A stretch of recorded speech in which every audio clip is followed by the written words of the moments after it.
Hey everybody, this is Kimberly with Starfish Design Embroidery Group. I'm resting here in my chair. I realized I did the video for this and I forgot to do the intro, so I'm doing it over here. So this is introducing AtThePolka. This is my newest in the Flat Bottom Girl series. I realized the other day that I haven't done any cutesy applique styles on the Flat Bottom Girl series. I am releasing a new one that's called Trixie that has a band at the top and a different shape. So I thought it'd be fun to do something different. And I just kind of scribbled the line and I liked the look out of it on my drawing, so I made it happen. So it has this cute decorative stitch for the satin. And to me, the applique is the outer fabric. So this is the applique. And then this material follows to the back. So it's one long piece of fabric or vinyl. So you got to remember, for this, you cannot use directional material. But for this piece, you certainly can. And I left you a lot of space in there to add embellishments, other embroidery designs, or if you have a special focus fabric that you like, this would be adorable if you have any under the sea or Ariel type fabric because of the little waves here. Again, the side, you see the flat bottom girl gusset there, and it makes for the bag. Inside is really deep, and each size will have a slightly different gusset. The bigger the bag, the taller the gusset will be, and the wider the bottom will be. This one is the, I've forgotten already, 9x7, 11x7, 9x7, and it ends up finishing approximately 7 inches wide at the bottom. I think 6.5 at the top, and about 6 standing up. For materials, both of these are the Fairy Shimmer from MyPunkBroidery. The lining, of course, is Tula pink. The zipper is from Wizardy, Stitchery, and Crafts. The zipper pull is from Blue Calla. Now, I do know there are some other U.S. vendors that are selling these zipper pulls now, but I ordered them from Blue Calla, and even though she was in Canada, it didn't take that much longer to receive than to get stuff from American suppliers. The D-ring strap connectors are from MyPunkBroidery. However, for the value and the price, these are my favorite D-ring strap connectors from MyPunkBroidery. These are the 3/4 inches, what I use primarily.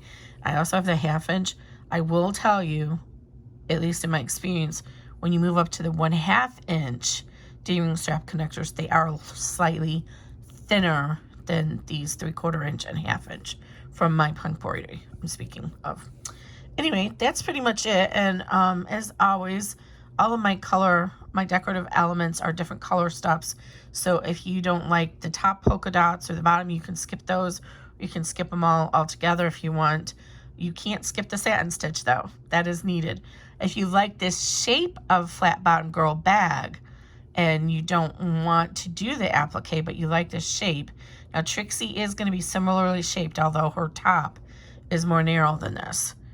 But if you do like this shape and you don't want to do the applique, then just add the two pieces together, the height of them, and subtract 1 inch or so for the overlap. And that's how long you'll cut your main exterior panel, so that it's long enough to go from the front and the back. So I think that's it. So in case I don't mention it in the video coming up, I'm using no-show polymesh stabilizer, but this is friendly to tearaway stabilizer. But you definitely want to give some support to the satin elements here by floating another piece of stabilizer underneath that before you stitch those elements. That's very important. I did move up to a 9014 needle when I added the D-ring strap connectors. And there are 4 placements for the D-ring strap connectors, like I almost always give on these bags. So the top 2 you would use if you're doing a crossbody bag, and then there's a placement on the left and the right, depending on if you're left-handed or right-handed, to do for a wristlet strap. So that's it. I hope you enjoy the video, and if you like my channel, please consider subscribing and hit the like button. Keep in mind, I am a little bit of a flowery person when it comes to talking, so I do chit-chat a little bit in my videos. Some people don't like that. I'm just letting you know, that's just how I am. Usually I like to take time while it's stitching. You know, I can stop the video every time I change and not show you the stitching, but sometimes that's cumbersome and it's very easy to forget to start the video again and you miss a whole step of the video. So if it's a very short stitch that's going to take 30 seconds, I just let the machine run. So I like to chat during that time, but listen to me, because most of the time when I'm chatting, I'm giving you hints and tips and tricks that I have learned with this craft along the way. So it's not invaluable information. I'm not like other designers. I can't attest to how they do their stuff, but this is how I do mine. And I hope you appreciate it. And I strive to be better all the time. But anyway, let me know what other style of decoration, accent panels you would like in the Flat Bottom Girl series, and I'll try and make that happen. So leave a comment down below if there's something else you'd like. I'm thinking the next one I might do just like a swoop from up here down to here, and maybe even revisit some of my other applique bags and turn those into Flat Bottom Girls. We'll see, but this one turned out so cute. I just so happen to have thread colors that matched perfectly. And I love it. So again, AtThePolka. Stay tuned. Thanks, guys. Okay, let's get started. So let's go over the supplies we're going to need. You're going to need, if you're using vinyl, you'll need 2 pieces for the exterior, cut at whatever size your pattern size is for. And make sure the lines are really cut straight too. Same if you're using interfaced woven material. I highly recommend using Sophia's Plus or a Decoville Light. If you use Decoville Light, if you're using a number 5 zipper tape, 3/8 inch, and if you're using a number 3 zipper tape, 1/4 inch of the Decoville out of the seam allowance along the edge here. Anyway, so you can use a number 3 or number 5 zipper.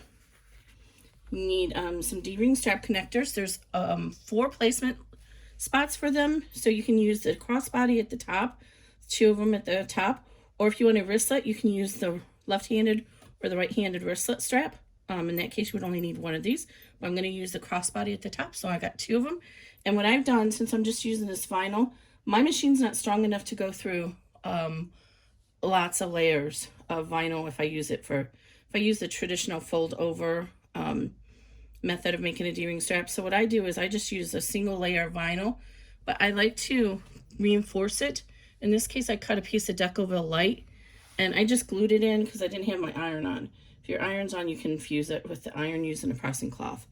But it just gives a little bit extra support to the vinyl, especially the flannel backed vinyls, because over time, if you're carrying a lot of stuff in the bag, that strap might break on you. Okay.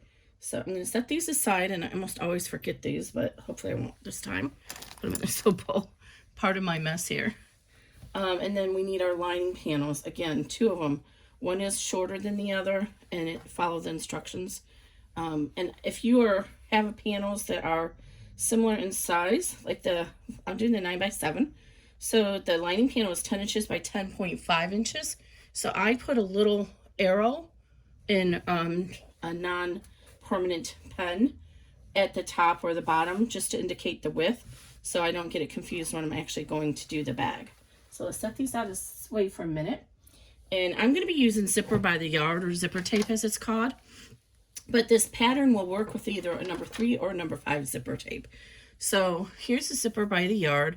So I just have the zipper on here, and then I cut it to whatever the pattern says. Now when you're using a zipper, a pre-made zipper, you have these little metal bits in here. So you want to make sure those are outside of your stitch area. So I say recommend at least 1/2 inch.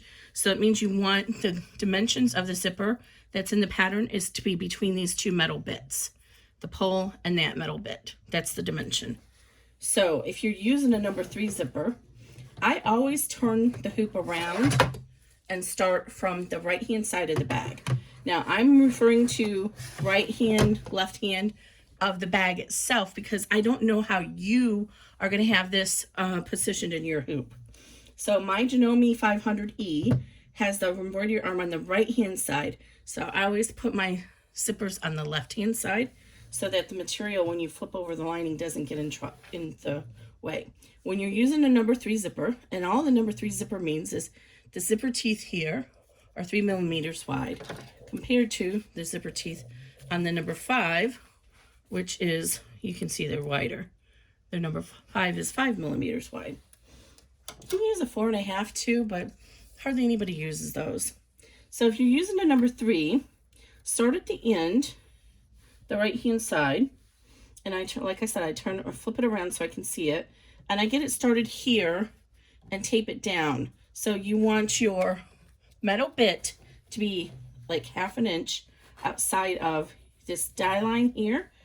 Is use placement die line, same word, same meaning from 2 different words. I usually refer to it as a die line, but some people call it a placement line. This is just going to give you a general overall shape of the bag, so you know the final stitch lines are going to be within this die line. Also on this bag, because you're using some large pieces of vinyl, I put some tick marks in here to help you measure it up. You may have to use a pen and extend this over because it's going to be covered up with your zipper. Okay, so with a number 3, it's going to get centered right in between the 2 lines, and you're going to tape it down all the way along. Again, remembering you want to keep your hardware out of the stitch area. So this zipper actually would be perfect because my pole is down here and it'll be out of the way. So it's going to get centered right between the outer 2 lines. But if you're using a number 5 zipper tape, it's wider than that. So if you see here, it's wider than those two outer lines. So what you're going to do is you're going to line up the center of the zipper. This is actually the opening where the teeth spread apart. You're going to line that up with the center placement line. That's what the center line is for. So if you do it that way, you match it all the way down, this zipper will be evenly spaced on this zipper placement. And I usually do try to cut my zippers a little bit wider.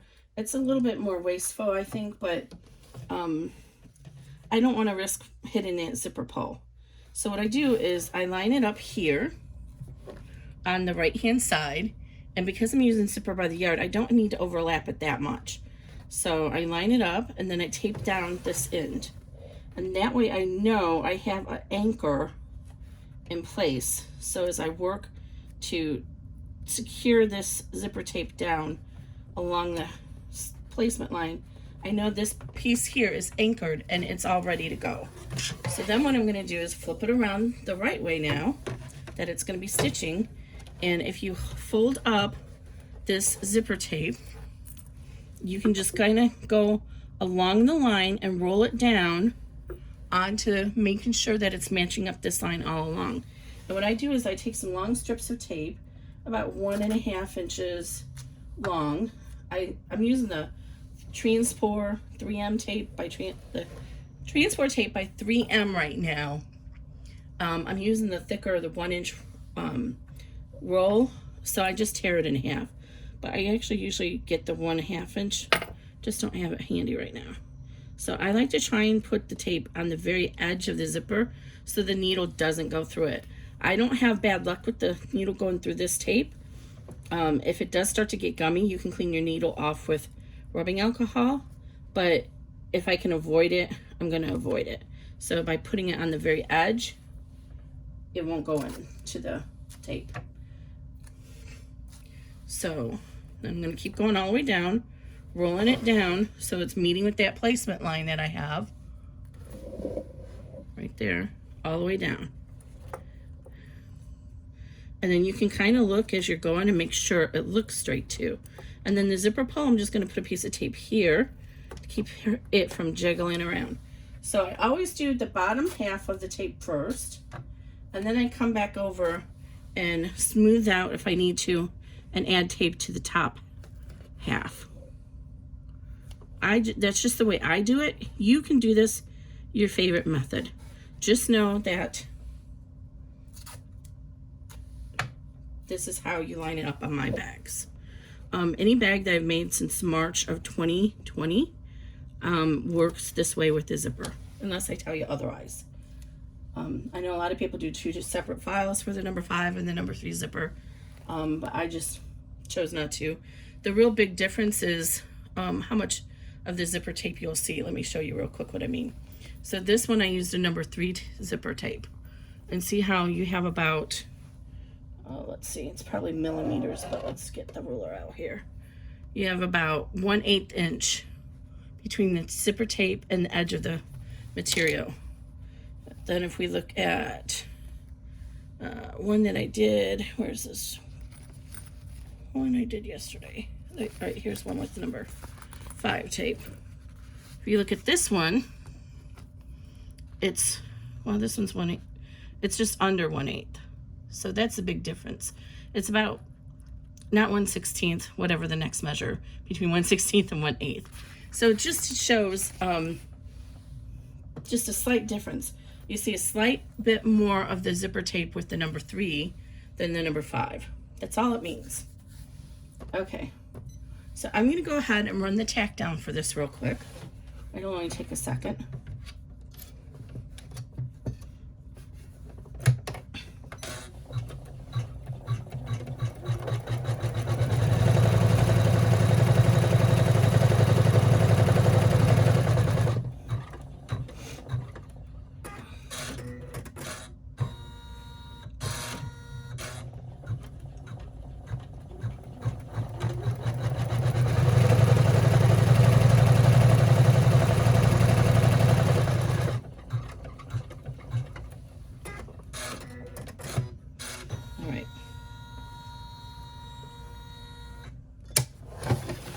So now we can take this tape off, and I usually just kind of put it up here on my machine, because you can usually get at least 3 uses out of the tape, and that way you don't, it's not so wasteful. We'll reuse it again when we put our lining panel on. And if you've done any of my flat bottom bags, this is the same exact technique. I'm only doing a video just because I got some new applique scissors to try out, so I thought I'd try them out with you. So I'll tell you about those in a second. All right, so now we're gonna go and flip it over to the back, and we want our first lining panel, which is lining panel A in your cutting instructions, and that is our shorter one. And we're gonna line that up with the bottom of our zipper, and in both cases, line it up with the bottom of the zipper. It doesn't matter if you're using a 3 or 5. The cutting instructions give you enough fabric to accommodate both sizes. So if you're using a directional material, you would lay the directional material the way it needs to go. Say this is going upwards, and then just flip it over like this, and you'll have it in the right position when we're all done. And again, if you need to center it, I have those center tick marks, so fold this in half and just lay it so it's on that centering mark, and then you know it'll be centered, because you notice this bag is wider on the bottom than it is on the top. So it might be a little bit harder for you to center it just by eyeballing it, which is why I give you that centering mark. And I like to tape down both the corners, and then for a long one like this, I usually put a piece of tape in the center. And notice I'm going very gingerly because I don't want to disrupt my hoop. And oh, I'm sorry, I forgot to mention at the beginning that we were using no-show poly mesh. Now on this particular style of bag, you actually can use tearaway if you want, because the lining will get fully, it'll be separate, unlike the other style in the hoop bags. So you'll actually be able to reach between the lining and the exterior and pull the stabilizer out if you want. But I don't have any tearaway to fit this hoop, so I just use the poly mesh because that's what I'm used to. Okay, now we're going to do our top accent color, and the same thing, we're going to go ahead and fold this in half so I can make sure that I'm going to cover the bottom evenly. And there's my little tick mark, and the vinyl is going to be aligned with the bottom of our zipper. And you're not going to move your zipper pull, just leave your zipper pull as it is for right now. Okay, and then I'm going to go ahead and tape it down. I like to tape it down at all ends.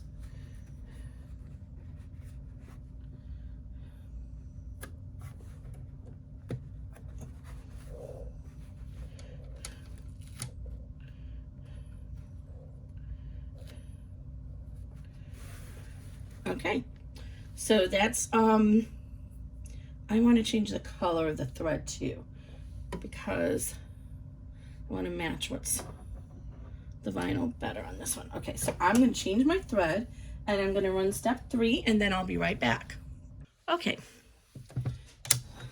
there's going to be a lot of thread changes with this bag, just because of the way I've digitized it.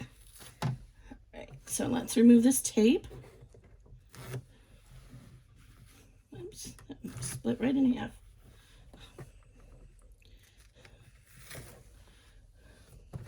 And we're going to flip over to the back, and we're going to remove the tape there.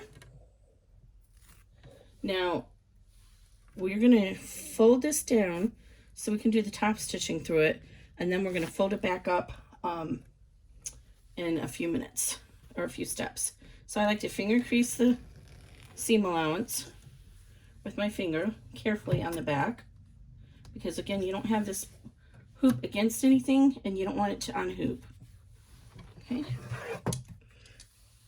Oh, one thing I forgot to mention. This is very helpful later on in the bag when we add the second lining. Go ahead and take the time right now to either extend out this line, the bottom die line, right here, or if you have a ruler handy, draw in your 1/2-inch seam allowance, because when we lay the second lining panel in, we want a 1/2 inch of overlap for the seam allowance. So I keep this little small ruler, and that's what I did. So go ahead and take the time to do that now. You can either eyeball it later and by extending this line, or draw in the 1/2-inch line now. And you can do that on either side or both sides. It just depends on what position you have it in the hoop. And then make sure this is nice and taut. Okay, now turn it back over carefully. Always be very careful. Now we're going to go ahead and fold down the exterior. And I've lost my bone. I bought a new one and I still have lost it. Now don't be scared. This is not meant to go to the end of the hoop. So, but I'm going to go ahead and rub my finger across it. But I want to make sure my hoop is against the body of my machine while I do this, because I don't want to unhoop it, and I want to make sure it's smooth. So I'm going to go ahead and put a piece of tape down here in the center to help hold that taut there, and then I'll put a piece on either corner at the top. And I try to give the cutting instructions to be, you know, as generous as I can. Okay.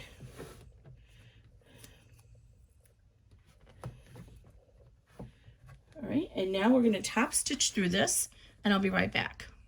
Okay, so we've gone ahead and top stitched through this. I've done a thread change. Trim any threads you need to right now. And on the back of the hoop, we're going to go ahead and fold our lining out of the way again. So just remove the tape and just fold it up here out of the way. What I do is I like to hold on to it and fold it over like this, so that I can see it from the front of the hoop and I know it's loose. You can also tape this down, roll it up and tape it if you want, but I just keep an eye on it. I've also changed thread out so it's a thread that we can see better. And we're going to run color stop 5, which is our placement for our bottom and back. Whoops, I'm sorry, I just knocked you over. There we go. So just leave that. And never get your fingers close to that needle. If you need to trim your thread, turn it, stop it, and do it. So with that stitching, I want to talk to you about these new scissors I'm going to try. I actually got two new pair. These are from Havel, and I was playing with them the other day, and they're pretty good. The blade is really thin compared to these new Kai ones. And I just discovered these new Kai scissors that are curved. I have some that are curved, but the blade is really skinny, and they're meant for applique, but if you do cotton, I guess it's okay, but not vinyl. So we're going to try these out. So what we're going to do here is I'm going to move my hoop.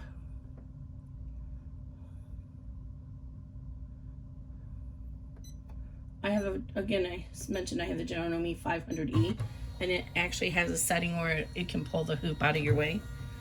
And so we can reduce the bulk in our final seam. We want to trim out as much of this as we can.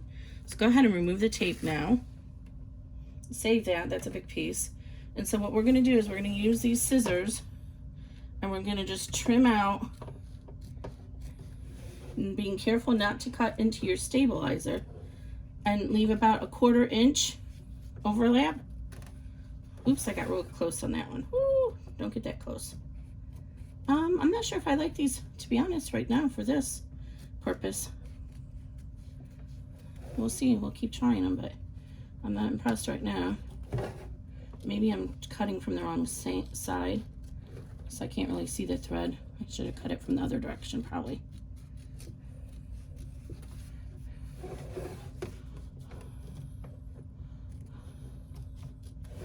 Maybe that would have worked better. Okay, anyway, there we go. So that's good enough. So the bulk of this is where our pleats are going to be later. And so we want to try and reduce how much material we have for our gusset. We're going to stitch a pleat in here that is going to form the flat bottom part of the bag, or the gusset as it's called. Okay, so now we want to take our other material that's our backing and bottom, and make sure you have it in the right direction. This one is long enough you can see, and we're going to go ahead and lay that over our placement line so that you have at least a 1/4 inch covering it. So like about right there. And you can, if you cut these the same, they should line up. The panels should line up. So make sure you have about a 1/4 inch. And make sure that you have a thread in that you're going to be able to see, because now we're going to stitch this tack down. So I'm going to carefully flip this around so that when I tape it down over here, I can make sure that it's also covering that 1/4 inch there. And I'm just going to grab this piece of tape here because it's already secured down. We don't need this anymore. I'm going to tape it there. Okay, and I'm going to be carefully put a small piece in the center. I don't want to leave residue on here, but the vibrations of the machine could make this kind of pull that way, and we don't want to do that. Okay, so now look, you see my lining has kind of gotten a wonky, so we want to make sure your lining is all fixed. Okay, now we're going to go ahead and I'm going to put the hoop back in position, and then I'll attach it.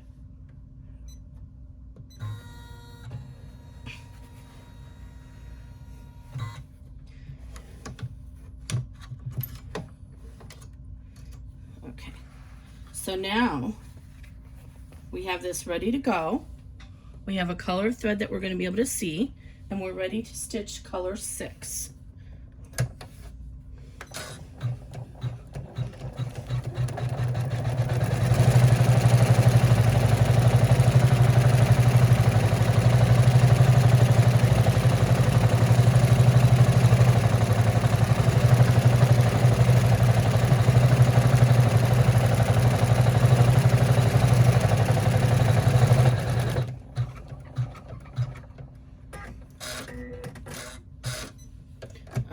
There we go. Now, just like we did before, I'm going to move the hoop out of the way.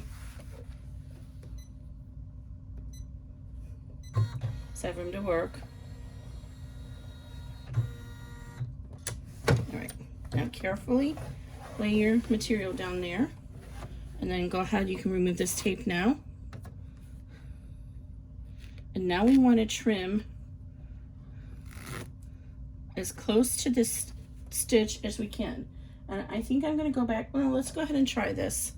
I'm just not feeling these scissors right now, but I'm going to try it again, coming from this direction. Oh, my scraps are falling down here. Okay, can you see what I'm doing? Yes, you can. Okay, so I'm going to come in at a taper so that I don't cut into my seam allowance. No, I don't like these guys. They might work for some applique, but for vinyl, I seem to like these duckbills the best.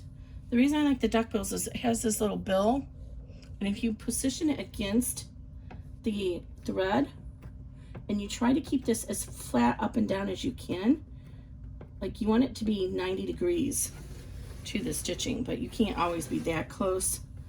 But the closer you get, the cleaner the cut is going to be when you're doing vinyl, especially if you're using vinyl that has the flannel backing on it.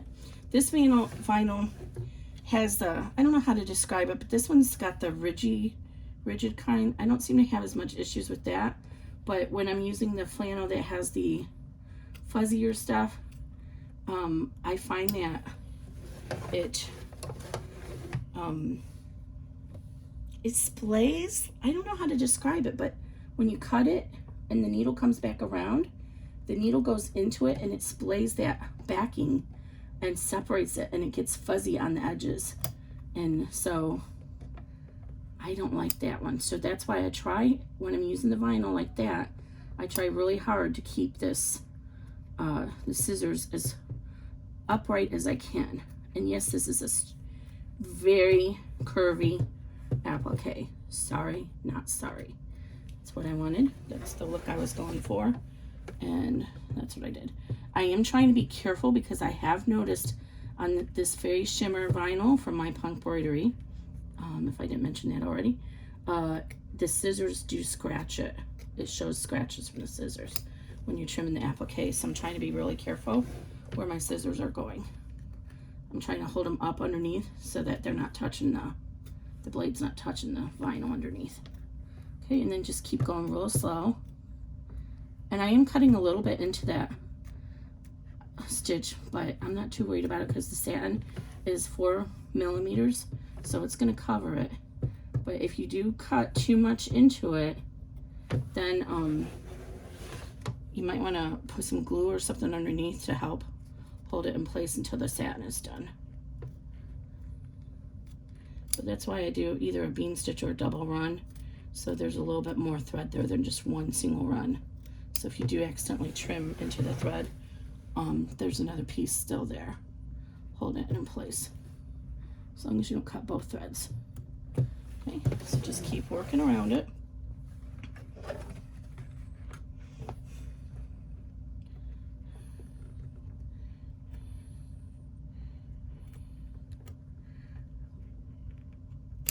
Oops, I just cut into it.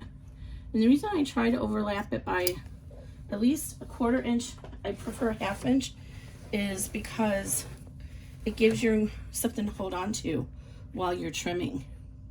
And by holding on to it, see how I can pull it up a little bit? You get a better angle on trimming just trim it off like that, the applique. And I got a little too bold there. Some of that'll be in the seam allowance, but I can still see it's too thick. I don't want it to be that thick.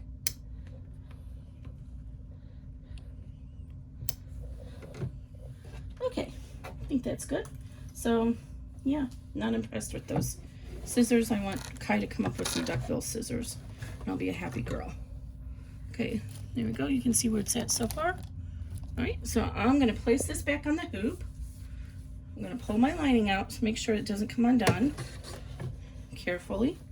And then I'm gonna run step 7, but before I do that, I'm gonna turn this over, again, carefully, and I'm gonna add a piece of extra stabilizer here, because I find with satin stitches and such, some vinyls especially, if there's not enough stabilizer, it can cut through the vinyl.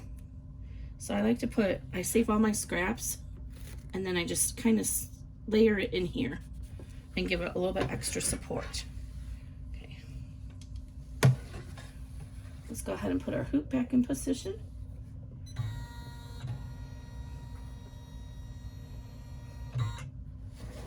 Okay. And make sure that your exterior is out of the way over your hoop attachment. Okay, and this is going to take a couple minutes because it's satin, so I'm running step 7, and then I'll be right back. Okay, I actually went ahead and did 7, 8, and 9. So here's where we're at now. And I should add that I make all of my elements separate colors. You don't have to follow my pattern, of course, but I do that so that you can make the bag your own. If you don't want to do the little polka dots, you don't have to. Just skip those steps. Okay, so now we're ready to put the back on, and the second lining, I mean. So we're going to flip this over, again carefully. You go ahead and trim off the extra stabilizer that you put in, if you put some on.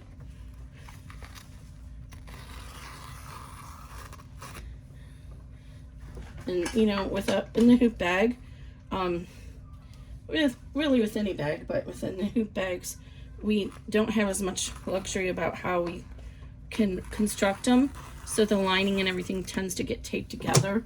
So we want to reduce the bulk as much as we can. So if we didn't trim this out, it would add more bulk to our bag. All right, so throw this away.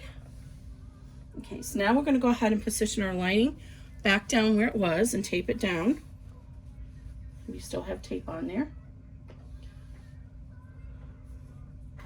And now we're ready to put the second lining panel. And again, if your lining is positional, make sure you lay it down the right position. This fabric is kind of positional, or directional. I keep saying positional. It's kind of, but not quite. So I'm gonna line this up so this edge is even, so I know it's square. And then here's that line that I drew earlier, so I know I have a 1/2 inch seam allowance. And then I'm gonna go ahead and tape this down. And this is gonna remain in place for the next 2 steps. And then we'll fold it again out of the way. So, tape it on each side, and then in the middle is usually helpful too. Okay, and now carefully turn over the hoop. Make sure you hold the lining if it's overextended here. And this time we're going to go ahead and keep our exterior out of the way. And we're going to go ahead and seam our lining now. So if you look underneath here, you can see your lining panel on either side to make sure it didn't come loose on you. So just kind of hold this out of the way. And then we're going to run step 10. And this is going to it's going to stitch the lining together and leave an opening to turn the bag later.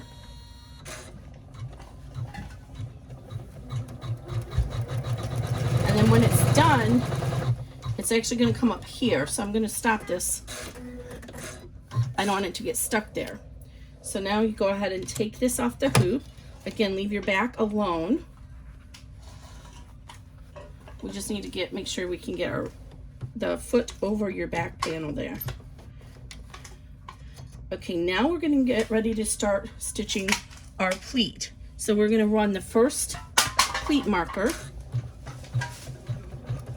This is going to establish the bottom. And in truth, the bottom is going to be even with that original die line.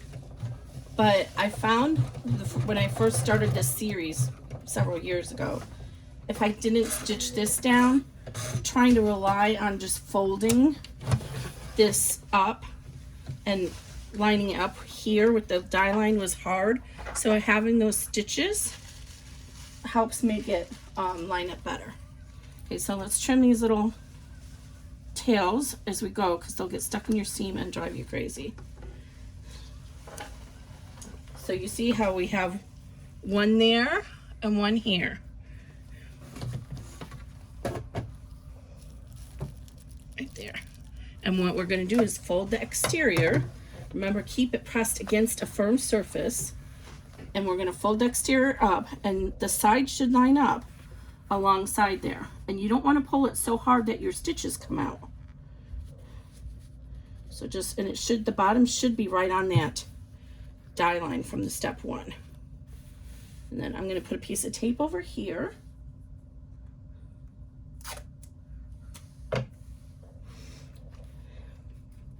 And at this time, it would probably be a good idea to switch to a size 90 needle.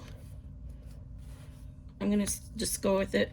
I think I can handle the 75, but I will switch to a 90 before we get to the final few steps. Okay, so again, I'm making sure that I'm not pulling it out, but at the same time, I want this to be even on both sides, and it should be lined up with the bottom placement line.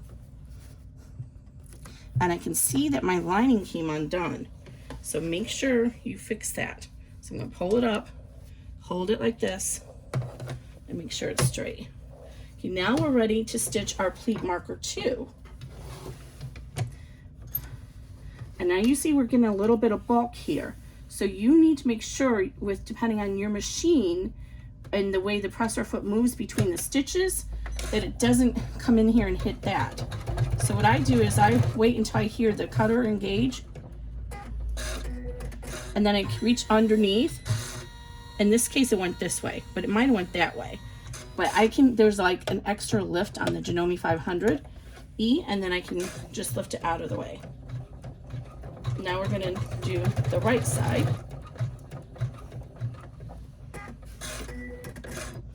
Okay, now we're ready to turn it over and fold our lining down. Now you'll notice that our lining doesn't have anywhere to go because we have our hoop attachment there. And you can move all this tape on the corners of the bottom one now too, because we don't need that anymore. So what I do is gently finger press across here so it's even. You want the sides to be even, right? And then I just kind of roll it up into a little burrito carefully. And you saw where you drew your 1/2 inch line earlier.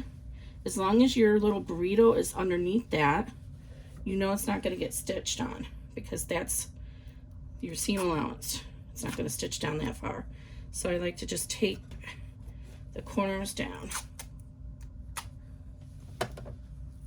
One thing I didn't mention, and I just thought of this yesterday as a matter of fact, after all these years of making these flat bottom girl bags, now that I'm doing some different styles, like I have it in the hands of my testers right now, Trixie, which has a top band, sort of like the teacher bags, if you've seen those, or the snack bags, and it has a little bit different shape.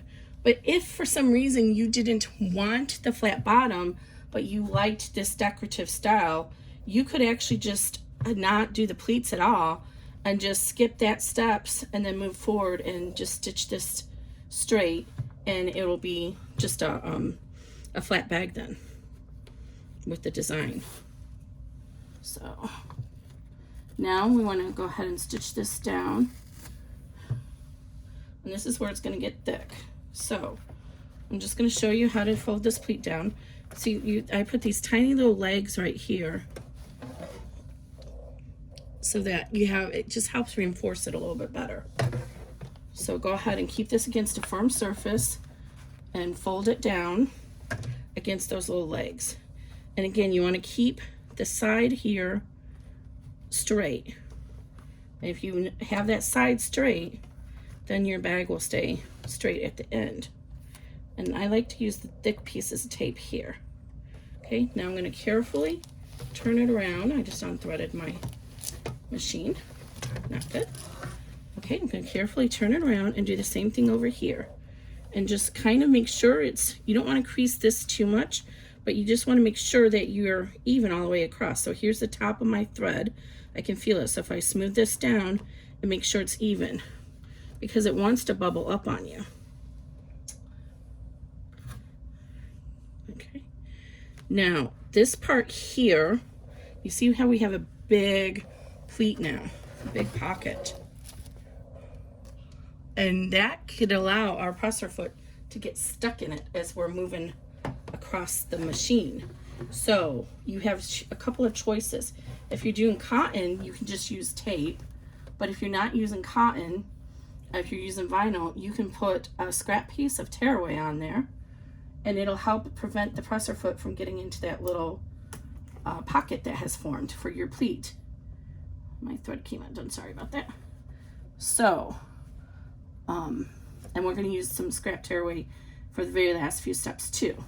Or you can just keep an eye on your machine and use a stiletto or something to make sure if it starts to go that way, you can stop it. Where's my tearaway?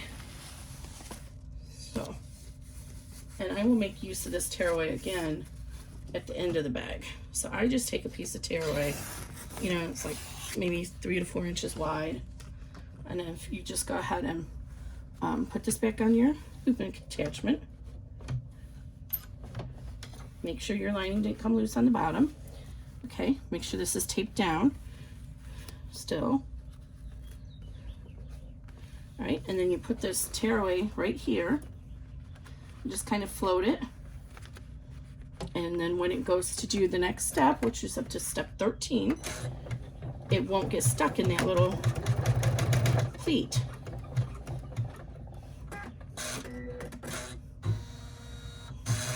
And see, and this time it came this way, but I've had bags where it goes that way. And you see that, you hear that in my machine? It's now struggling to get through that. Okay, so now we're ready to do the D-ring strap connector placements. So I'm going to stop the video while I trim off this stuff here, and I'm going to switch out to a 90 needle, and I will be right back.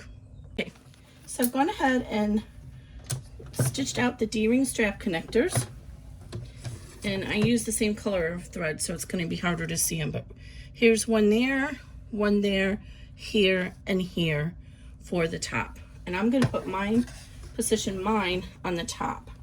So one thing to make note of, you want the raw edge of your strap connectors, they're 3 inches long, so you want the raw edge of them to hang over that placement line by about a 1/2 inch, because we want there to be a little bit extra leverage in that connection in the final bag. We're not going to trim this over. So what I do is I line it up so this edge is on the inside of the placement line, because you might be using a more narrow placement line, or I'm sorry, more narrow strap connector, and that way you'll know it's even if you line it up with the inside. And then I'm lining up my D-ring with my top stitching. And on my machines, I know that's enough room for my strap connector and for my presser foot to get past the hardware. So again, I line it down here so it's inside of that placement, and that the D-ring strap connector is on top of my top stitching.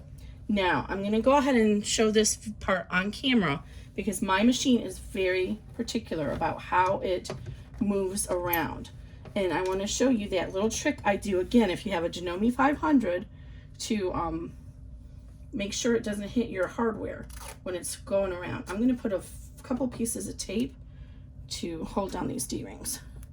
Some vinyl you don't need to do that, it'll lay down flat, but others don't. I don't like doing this though, because you have to remember to take this off really quickly because it might leave a residue. Okay, so I'm gonna go ahead and space forward to this one. There's no sense in losing thread. I normally do that when I'm stitching this out by myself. If I'm only doing these, I just use my machine and space forward so I don't waste the thread. Now, as soon as I hear the thread cutter, I'm safe to raise this up. And this time it didn't do it. It probably will this time. I'll come up, try and come this way. Hear that thread cutter? And see, it would have went right into this and hit it if I hadn't moved this. Okay. Now we don't need to finish stitching that, so I'm going to go ahead and skip forward to step 16. And then I'm going to go ahead and remove this tape. We don't want that in our final seam. And just like that, we are almost ready for our final seam. Just one moment. Okay, so we are ready to remove the stabilizer behind the zipper on the back of the bag, because we're going to finish this now. So we're going to stitch the top.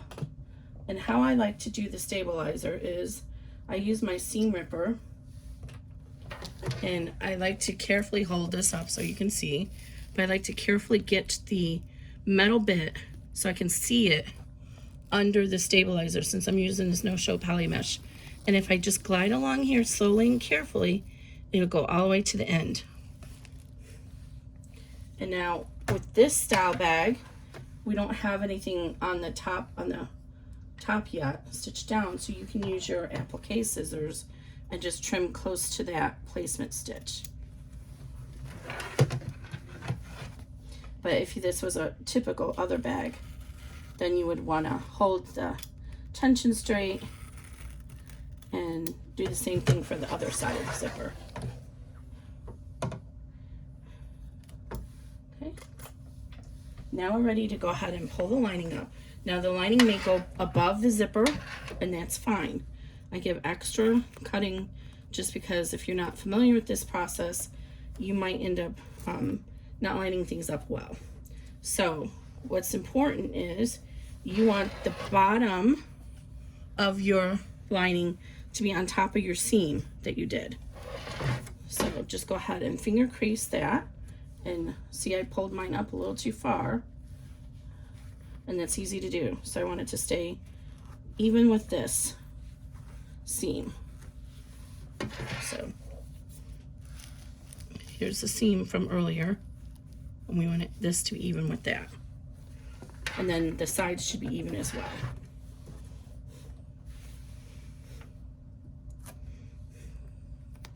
And then go ahead and put your tape down. All right. So now that's what that looks like. So hard to do this big bag. Okay, now we're not ready to move our zipper pull yet. Leave everything here as is, but we're going to go ahead and fold our exterior panel up the same way we did the back lining. So find your little pleat marker and fold against that pleat marker, and again, it should be right on top. Everything should be right on top of that original die line.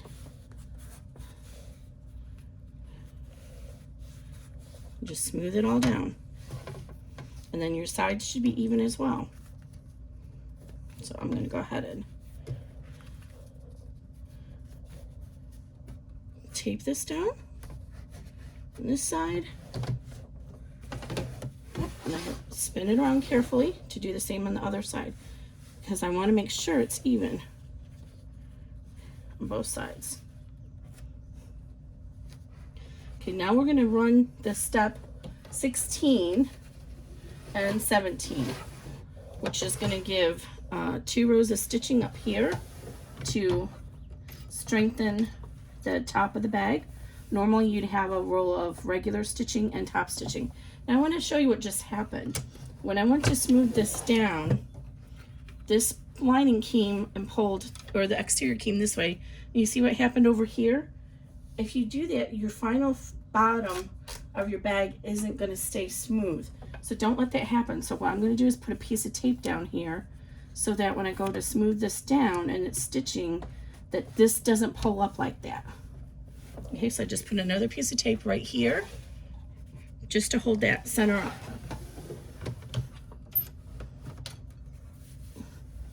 And actually, I should put some tape there too. Losing my mind here. Tape, tape, tape.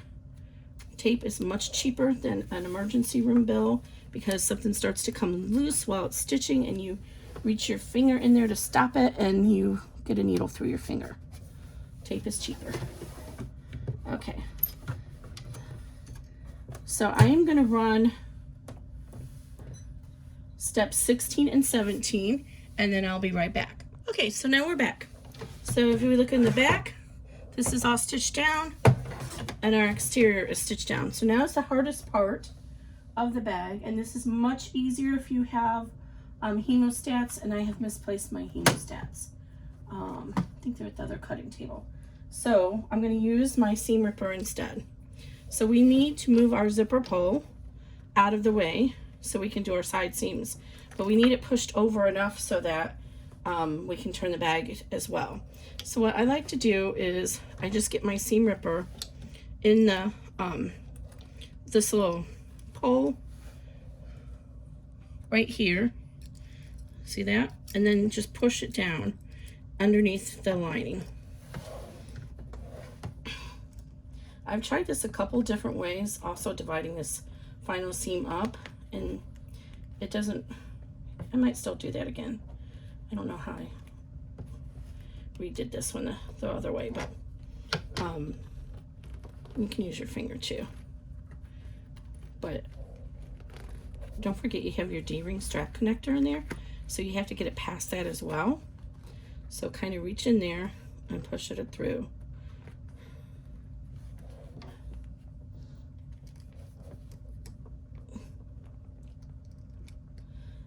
And I'm sorry, if you watch Serendipity, I'm going to divide this up and do the same way I did in that one, where it'll stitch only to here, and then you can move your zipper pull over easier. It's easier that way. Okay. So let me get this in here. But really, hemostats make it so much easier. And some zippers are easier to do this with than others. But you just need to get it enough so that you can, I should have removed the tape from the D-ring strap connector. This came up, but that's okay because it's just taped down. What I was saying is, you just need to get it enough, there we go, so that you can get past it later. And this, retape this that came up. Okay, there we go. So I'm going to go ahead and leave the video going for these last step, because this is what's important with the scrap tearaway. So what's going to happen is we're going to stitch down to here, then it's going to circle back and come up and do another round of stitching.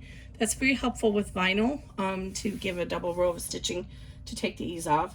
It's going to then carry over here and do a couple of travel stitches so that we can start up here again. The reason I do it this way is I don't like to go like this all in one movement, because the presser foot kind of pushes against the vinyl, and when you start to push it, it can buckle up here and you can get a pleat up here. If there's going to be a pleat, I'd rather it be in the bottom of the bag. So I find by stitching from the top of the bag to the bottom, I get a much better outcome. So we're going to go ahead and ruin the first half, and again we're going to go ahead and add this tearaway. Now I have noticed that if I don't tape the tearaway down, it can get stuck and still get stuck. So when I get closer to this, I'm going to stop it. Well, I think I can put the tape down now, because I've got to gauge where it's going to stitch, because there's just a little bit of an angle here. And then I'll do the same thing over there. So it's going to stitch at a little bit of an angle.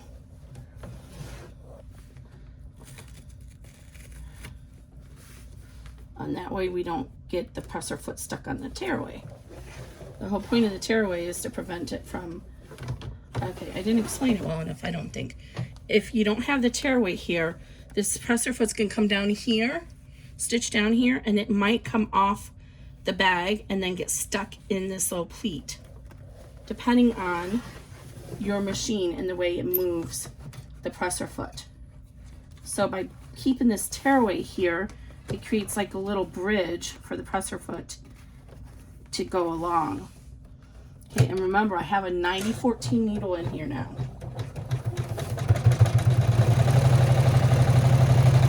Oops. That didn't do well.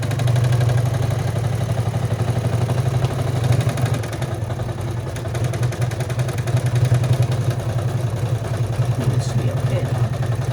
So double it back over.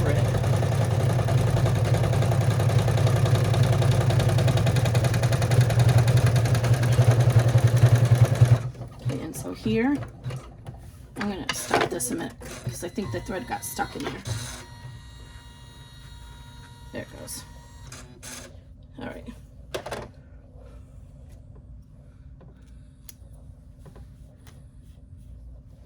Okay.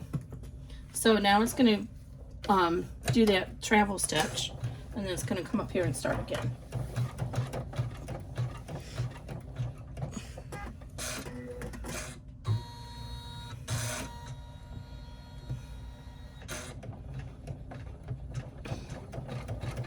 So all those projects when you have all that extra stabilizer that you don't want to throw away, this is a perfect example of why we don't throw away our extra stabilizer scraps.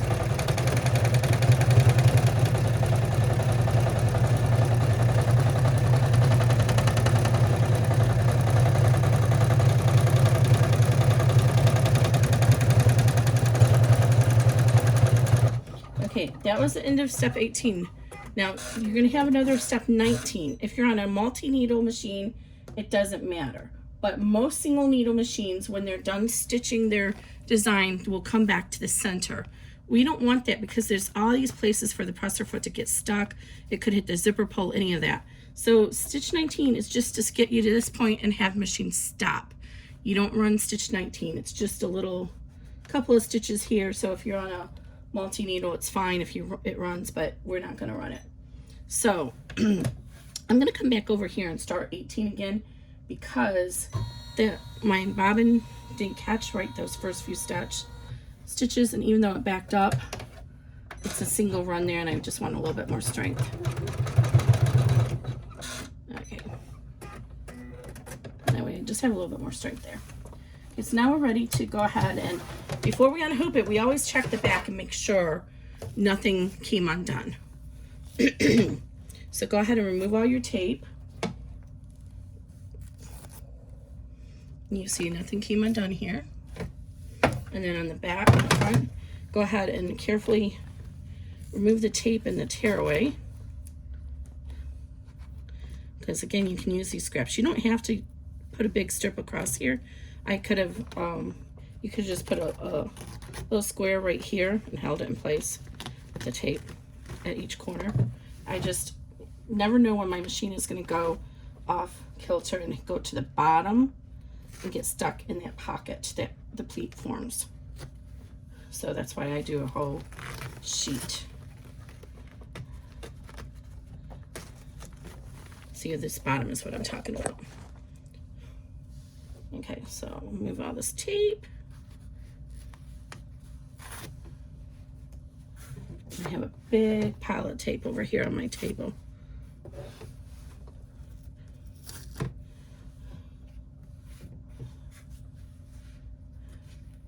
Maybe cut your thread tails too.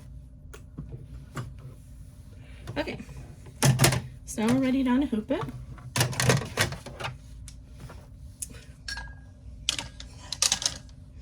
And this is a pretty boring part, so I'm going to do this offline. So all I'm going to do is remove all the stabilizer and trim the vinyl to a 1/4 inch seam allowance, and I'll be right back. Okay, I lied. I do want to show you one thing. So right here is the turning hole for our bag. So when we go to trim this, what I like to do is I want to leave that seam allowance a little bit longer. So I come in at a 45-degree angle to that seam and then leave this little flap area a little bit longer than the rest. On the bottom, you're just trimming away the lining. But on the sides, you'll be trimming through the lining and the... See, now I have a little bit more room to hold on to. And another thing I like to do is I like to actually fold this back at the seam and make a crease in it so that when I close the bag, I have a little crease there at the seam already to help just close the bag up. I'll show you when I glue it closed. Okay. And one other thing I wanted to mention. We don't want to trim off our strap connectors at the top, and we want to be very careful not to stitch through our zipper tape either. So fold your lining back or your exterior back so you can see this area. Then trim your lining, and then you'll flip it over, flip over to this side so you can see where to trim your vinyl. Again, you want to just fold this little strap connector out of the way so you don't cut through it. And don't cut through your zipper. And that's good enough. That's about a 1/4 inch. And then you just go ahead and cut up the sides at a 1/4 inch.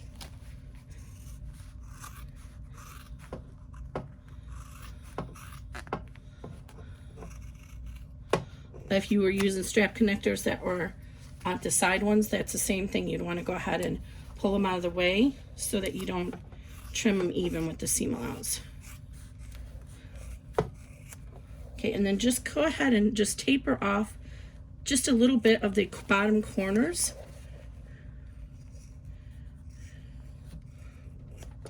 And then the same thing at the top. And that'll help give us a little bit nicer finish to those seams. This can actually come down a little bit more.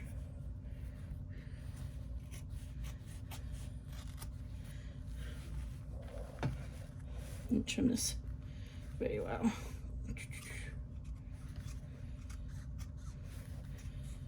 Vinyl you can take down to 1/8 of an inch, but I don't like to take the cotton down that narrow.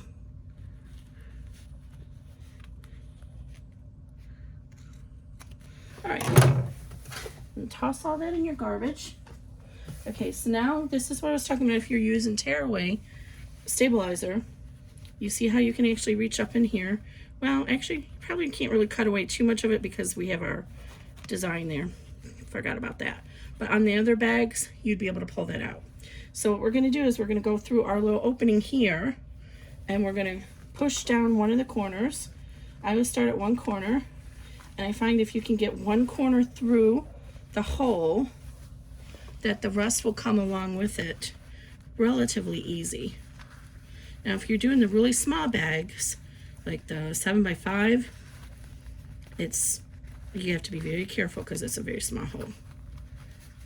And you might notice that I label all my bags width by height, not by hoop size, because I want you to know how big the bag's gonna be. And some of the hoops, you know, this isn't a 9x7. I don't have a 9x7 hoop. I used my 11x7.9 hoop. But I want you to know that this bag is gonna be approximately 9 inches wide by 7 inches high. That's why I label mine the way I do. Okay, and see, now it all came through. And so now we want to reach inside and just work everything out to the lining. And you're going to see that little pleat is going to form at the bottom corner in the lining. And it's a little triangle that you'll see. But try and work as much out as you can. See, that's what I'm talking about. And then we're going to go ahead and glue this closed. Now you can hand stitch this closed with a blind stitch, or you can use your favorite seam tape. I like using glue. So I'm just reinforcing that little hem I made earlier so that I can kind of glue it together. And then I'll just glue it together like this. I have some little clips here, and I use either Fabri-Tac or 3-in-1. I don't know, to be honest, what the difference is between the two of them, but both of them will damage surfaces of your material. So be careful if you, once it gets like, I don't know, maybe 1/2 inch down or an inch, a couple inches down, it starts to, the gas gets in it and it starts to, the glue will actually start seeping out of the top of that bottle, even when you have it right side up. So I just glue along the edges here. And then I quickly go ahead and put the other side into that seam.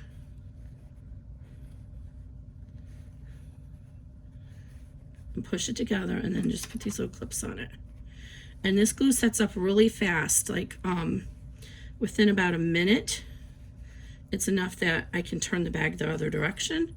And then I think it's about 24-hour cure time altogether. And it's permanent, and I just really have been very pleased with it. I'm not a sponsor, or they're not a sponsor, I should say.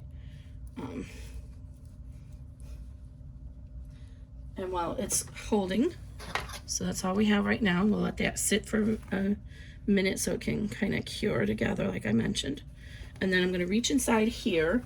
I'm going to remove the tape off my D-ring strap connector.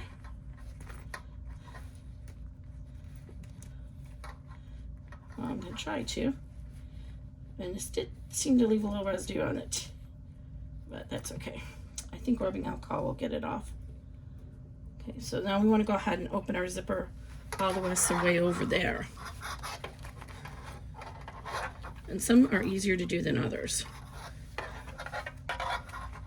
You gotta move your D-ring strap connector out of the way that you still have taped down. And I meant to remove that tape. You could have removed that tape after you were done doing the top seam. Okay, so by that, it's all the time it takes for this to be cured enough to turn. So now we go ahead and turn this to the right side. And be careful because you have that applique down there, and you don't want to rip the vinyl.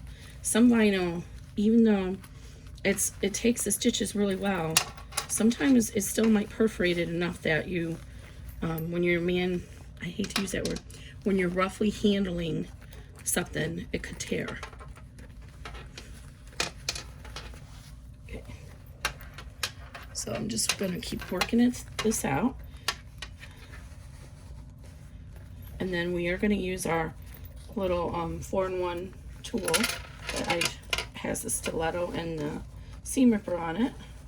But first we just want to work with our hands.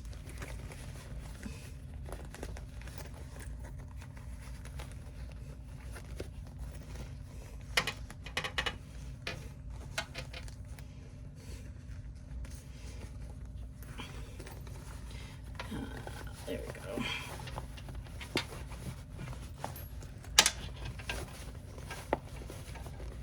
Okay, so now I like to take this part of this tool, this is by Alex Anderson, and rub it along the inside seam on the sides, and it really helps push the bag out when you do that.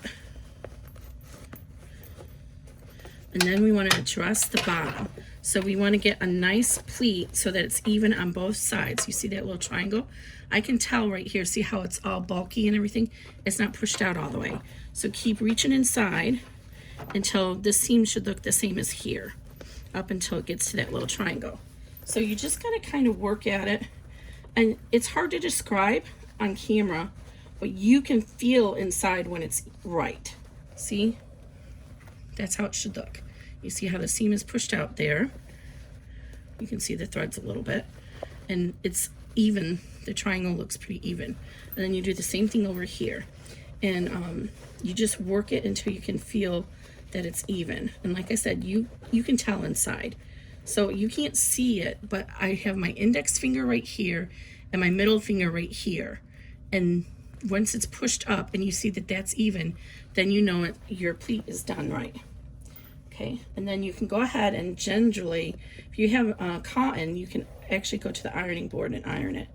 But you want to gingerly kind of give a little bit of memory to the gusset by matching up these corners and just kind of press it gently across. And it'll just give a little bit of a memory to it. And then again, make sure that this piece is pushed out on both sides. Use your pointing device.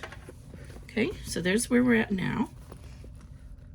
Okay, now we're going to go ahead and push out our corners. So I like to take either hemostats or this little device here, push it in, put your thumb over your zipper, push it in, and pop out the corner. And it's just like the bottom. You'll be able to tell when it's popped out all the way because you'll be able to see that there's no more pleat there. Now this side is a little bit harder, and it's easier with the hemostats. So I like to take this point and I like to push down this. See, there's a lot of bulk right there. So what you're going to do is you're going to push this bulk into the seam allowance and pull up the zipper tape at the same time. So it takes a couple of times to do it, and again, it's much easier to do with the hemostats. I need to find my hemostats. Hemostats are the best thing for embroidery. Okay. There we go. I think I could get a little bit more working there, but for the sake of the video, I'm just going to accept that that's okay. And you'll be able to tell when you close the zipper. Okay. Yep, it's pretty much almost perfect. I can get a tiny little bit more out. You see there's a tiny little gap there. And there we go. How cute is that? So it's got the flat bottom, the cute little gusseted sides, and then this nice little decorative panel, and you have plenty of room to add your own embroidery. So, okay guys, I hope you like this bag. It should be available in a couple of weeks. I actually have a whole bunch of bags right now I'm working on. So today's Mother's Day, so to give you an idea when it might be available, and you might see the video before the bag is available, but I will update the description with the listing when it's ready. Thanks everybody.